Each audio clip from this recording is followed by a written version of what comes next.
అంటే అమౌంట్ మొత్తం ఒకేసారి కట్టలేరు చాలామంది. తక్కువ అమౌంట్‌లో ఇప్పుడున్న ప్రెజెంట్ సిట్యుయేషన్ ప్రకారం కొంచెం అమౌంట్ కట్టి మనదే అని అనిపించుకుందాం అని చాలామంది అనుకుంటూ ఉంటారు. సో, అలాంటి వారికి కూడా మీ దగ్గర ఆప్షన్ ఉందంటారా? 100% అండి. హ్మ్. ఒక 3 లక్షలు కడితే మేము ఓపెన్ ప్లాట్ ఇస్తున్నాం.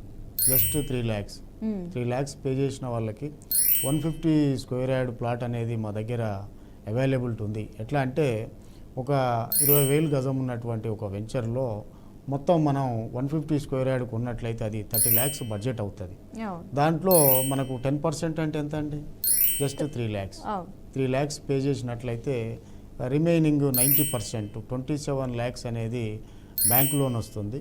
దీనికి మనకు జనరల్గా ఒక 24,000 ఈఎంఐ పే చేసుకునే కెపాసిటీ ఉన్నట్లయితే ఖచ్చితంగా హ్యాపీగా, అది కూడా city bus road facing, outer ring road పక్కన, ఒక ఎల్బీ నగర్కు 15 నిమిషాల దూరంలో, ఒక ఇన్ఫోసిస్కు 10 నిమిషాల దూరంలో, ఒక టీసీఎస్కు ఒక 15 నిమిషాల దూరంలో, ఒక ఎయిర్పోర్ట్కి ఒక 20 మినిట్స్ దూరంలో, ఒక ఎయిమ్స్కి ఒక 15 నిమిషాల దూరంలో, ఈ విధంగా టోటల్గా మనకు మెట్రో కనెక్టివిటీ ఉన్నటువంటి నాగోల్, ఎల్బీ నగర్ ఆ ప్రాంతాలకు, వనస్థలిపురం, హైత్ నగర్కి సుమారుగా ఒక 10 to 15 మినిట్స్ జర్నీలో ఈ ఫెసిలిటీస్ ఇస్తున్నాం మేము.